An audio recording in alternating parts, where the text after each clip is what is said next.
Ada beberapa hal penting ya yang harus kita ketahui, terutama dalam mempersiapkan ibu-ibu atau menjelang persalinan ini. Karena dengan persiapan yang matang, diharapkan proses persalinan ini dapat berjalan dengan lancar dan ibu serta bayi tetap sehat. Jangan ragu untuk berdiskusi juga untuk siang hari ini bersama Ibu Bidan kita, Ibu Bidan Husnul Khotimah SCAP ya? SCAP, benar Bapak. Iya, juga kan persalinan yang normal itu seperti apa, persalinan apa yang mungkin usia kehamilan yang normal itu berapa bulan, ini mungkin penting dulu disampaikan di awal ini Ibu Husnul Khotimah. Silakan Ibu Bidan. Ya, baik. Untuk persalinan itu sendiri yaitu keluarnya hasil konsepsi atau yang disebut dengan janin, di mana janin tersebut bisa dikatakan dengan cukup bulan, di mana pada saat persalinan nanti bisa ditempuh dengan jalan dengan lahir normal ataupun dengan jalan lain, dengan cepat ataupun dengan bantuan, itulah yang dinamakan dengan proses persalinan. Proses persalinan. Apa saja sebenarnya untuk yang paling penting di awal dalam mempersiapkan persalinan ini untuk seorang ibu? Untuk seorang ibu sendiri mungkin kesehatan si ibu. Kesehatan. Kemudian nutrisi selama kehamilan. Kemudian persiapan ibu ini bisa dari mental, psikis. Kemudian ketika kita mempersiapkan untuk persalinan itu, tentunya si ibu ini harus memiliki tenaga kesehatan terlebih dahulu yang dipercaya. Artinya punya perawat pribadi atau dokter pribadi? Keluarga? Setidaknya harus ada tenaga kesehatan yang mampu seorang ibu untuk percaya untuk membantu dalam proses persalinannya nanti. Seperti apa persiapan yang harus dilakukan oleh seorang ibu dalam menghadapi persalinan ini? Seorang ibu bisa saja mempersiapkan terkait pendamping, Pak. Itu yang utama. Karena pendamping ini banyak membantu untuk mensupport kita pada saat persalinan nanti. Kemudian psikis seorang ibu bisa saja pada saat nanti banyak tempat-tempat kayak seperti yoga sebelum persalinan. Kemudian ada juga yang senam pada saat hamil, itu juga butuh dipersiapkan oleh seorang ibu. Seorang ibu hamil pertama kali membutuhkan support baik dari suami ataupun dari tenaga kesehatan, Pak. Seperti yang saya sampaikan tadi, pengetahuan dan edukasi seputar dengan kehamilan persalinan itu sangat dibutuhkan oleh seorang hamil yang pertama kali.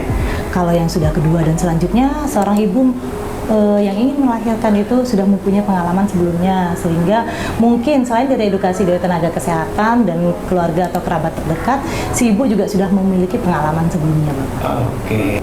Ini persiapan misalnya, ini kadang-kadang seorang atau keluarga ini mengharapkan yang lain nanti jenis kelaminnya laki-laki, sehingga yang disiapkan itu mungkin dari pesawat, main mobil-mobilan, kemudian kalau perempuan mungkin disiapkan boneka atau, tapi terkadang berbeda ini. Saran sih untuk ibu-ibu yang hamil boleh untuk melakukan USG untuk melihat meyakinkan, bukan hanya dari firasat tidak bisa menentukan secara pasti jenis kelamin perempuan laki-laki itu tidak bisa hanya dengan firasat.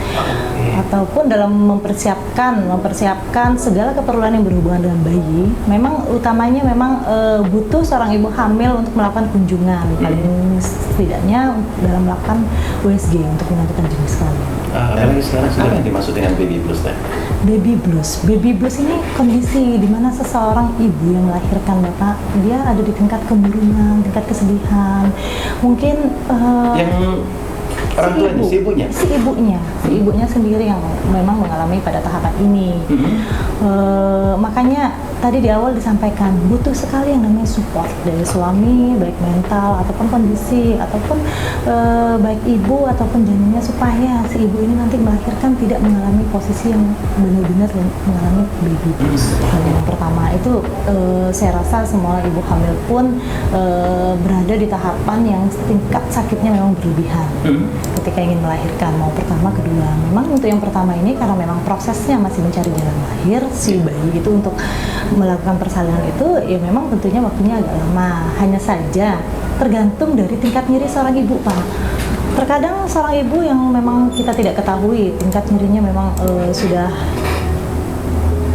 katakanlah tahan banget sama yang namanya nyeri, tidak dirasa apa segala macam, tiba-tiba dirasa cepat, padahal prosesnya sama. Bukan, istriku hamil, tapi aku yang idam, Mbak. Kenapa bisa seperti ini? Sugesti? Itu sepertinya kalau kata orang yang namanya itu. Jadi sebenarnya nggak kalau dari sisi ilmu kedokteran nggak ada itu. Ya? Jadi ngidam ini sebenarnya bisa saja dikait-kaitkan karena memang pencetusnya dari dulu, oh saya hamil, saya ngidam, apa segala macam. Ya sebenarnya itu kalau dari dunia kesehatan itu tidak ada yang namanya ngidam, apa segala macam tidak ada.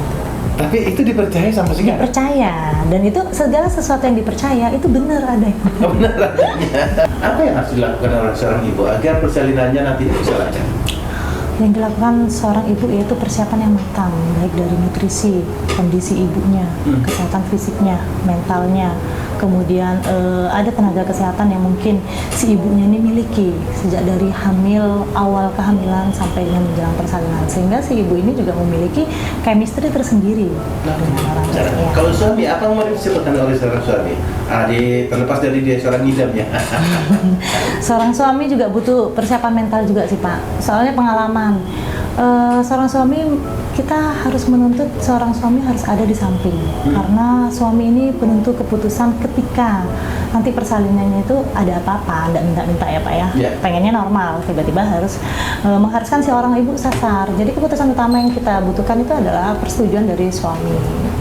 Kemudian mental suami ini juga dibutuhkan, khawatirnya melihat istrinya nggak tahan, jalan akhirnya membuka. Seperti yang disampaikan Pak itu tadi ya? Ya, akhirnya karena takut ngeliat darah, takut ngeliat tali pusat, yang ada bapaknya pingsan. Itu juga risiko loh Pak bagi kami pada saat melawan persalinan. Seorang ibu ketika sudah mendekati usia kehamilan yang cukup bulan, itu edukasi kita sebagai tenaga kesehatan itu ketika adanya sakit yang sudah sering, kemudian keluar lendir dicampur dengan darah, ataupun keluar air-air yang memang dari jalan lahir, itu harus segera dibawa ke fasilitas kesehatan. Itu adalah tanda-tanda dari suatu persalinan. Tanda-tanda dari suatu persalinan. Tapi kalau misalnya itu mungkin kalau berada di wilayah yang ada layanan kesehatan dekat. Iya. Tapi kalau misalnya jauh. Kalau misalnya jauh, sebenarnya proses persalinan untuk menunjukkan terhadap tanda-tanda itu kan bisa diawali dengan rasa sakit. Jadi rasa sakit itu kalau memang jauh, sudah dirasa jauh ya silakan. Kontraksi itu ya? Iya, benar. Oke, kalau misalnya, ini biasanya kontraksi itu ada intervalnya ya? Ada. Nah, kalau misalnya interval yang sudah, apalagi mungkin sudah memasuki umur 9 bulan ya Bu? Iya, kontraksi itu biasanya menjelang persalinan itu ada Pak. Hanya saja kalau pada saat fase di awal, sebelum ke fase yang menuju ke aktif, itu masih bisa ditoleransi untuk rasa sakitnya. Saya rasa sejauh apapun tempat persalinannya, ya kalau memang fasilitas kesehatannya lebih dari 4 jam, 5 jam, ya harapannya ya 1 hari sebelum ini ya silahkan aja. Persiapan kita harus memang dekat dengan fasilitas kesehatan, sehingga kalau ada apa-apa seperti tanda-tanda yang disampaikan tadi, itu memang segera.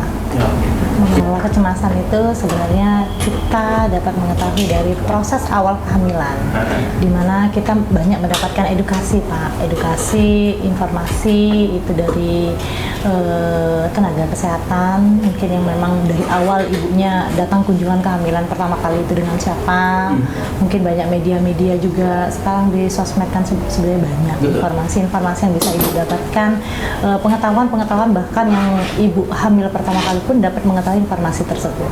Seperti tanda-tanda kehamilan, apa tanda-tanda persalinan yang harus diketahui oleh seorang ibu, apalagi mungkin yang baru akan melahirkan? Iya. Seperti tadi mungkin ya Pak ya, adanya keluar air dari jalan lahir, adanya sakit-sakit yang terus menerus, kemudian adanya keluar lendir campur darah, ataupun bahkan ketika memang ada hal-hal lain, keluarnya darah sebelum waktu persalinan, itu juga wajib datang ke fasilitas terdekat, fasilitas kesehatan terdekat. Dari faktor penunjang makanan mungkin yang bisa dikonsumsi oleh seorang ibu agar kondisi kesehatannya juga nanti akan menopang kegugurannya pada saat melahirkan, atau juga untuk sejadinya. Kalau dari segi makanan, yang penting gizi seimbang Pak. Itu nutrisi, gizi seimbang terhadap ibu, cukup cakupan makanan yang memang benar-benar mencakup komposisi yang sudah pas, ya itu sudah cukup aja. Ya kira-kira ada nggak perlu tambahan-tambahan suplemen mungkin? Suplemen dibutuhkan. Biasanya seorang ibu hamil tetap adanya pemberian suplemen itu pasti ada. selain dari makanan itu tadi. Pada saat kapan kira-kira seorang ibu yang melahirkan itu harus operasi? ini kalau kita ketahui kan sekarang ini justru apalagi yang mungkin orang-orang yang super sibuk atau selebritis gitu ya, malah memilih operasi gitu. Nah, padahal sebenarnya kalau misalnya bisa normal, kenapa tidak kan gitu ya?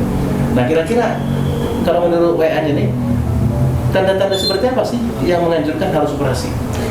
Kalau operasi, kita mengupayakan seorang ibu persalinan normal, Pak. Yeah. Tapi kalau seumpama seorang ibu tidak bisa mengharuskan dia itu pada saat persalinannya memang tidak maju, kemudian memang ada indikasinya seperti letaknya lintang ataupun sungsang, itu memang disarankan untuk dilakukan sesar. Kemudian selain daripada itu, adanya perdarahan di luar dari kehamilan seperti terlepasnya plasenta sebelum masa kelahiran, itu juga suatu indikasi untuk dilakukannya operasi. Tapi kalau memang yang awalnya normal, semuanya berjalan lancar, pengennya normal, namun pada saat ingin dibantu untuk proses kelahiran, namun tidak bisa, dalam arti dari faktor si janinnya tidak maju-maju apa segala macam, kemudian si bayinya juga, detak jantungnya juga tidak normal, ya itu mengharuskan seorang ibu untuk dilakukan operasi. Nah, kira-kira berapa hari yang paling efektif agar tenaganya seorang si ibu ini harus melahirkan bisa pulih? Berikanlah waktu 1 kali 24 jam setidaknya. 1 kali 24 jam, jangan diganggu dulu. Jangan, pokoknya berikanlah hak istimewa terhadap ibu-ibu yang melahirkan pada waktu itu. Sebenarnya seorang ibu ketika lahiran normal 2 jam itu kan sebenarnya sudah bisa beraktivitas. Hanya saja aktivitas hanya ringan, sekedar untuk merawat si bayi. Kondisi ibunya sehat, bayinya sehat. Mungkin seorang ibu butuh untuk melakukan perawatan si bayi. Contohnya perawatan tali pusat. Itu juga dibutuhkan keterampilan si ibu dalam melakukan perawatan tali pusat, kemudian pemberian ASI yang tercukupi oleh si bayi setiap 2 jam sekali, boleh si bayinya untuk diberikan ASI. Dan kalaupun bisa, ASI ini kalau bisa eksklusif selama 6 bulan. Nggak bisa mengeluarkan air ASI? Itu untuk seorang ibu hamil atau sudah melahirkan di hari pertama, itu kemungkinan ASI memang belum begitu lancar. Namun di hari ketiga biasanya ASI itu akan lancar dengan sendirinya. Tentunya mau tidak ataupun lancar ataupun tidak, ASI seorang ibu tetap dihisapkan terhadap oleh bayinya, sehingga nantinya harapan tetap si ASI ini akan lancar dengan sendirinya.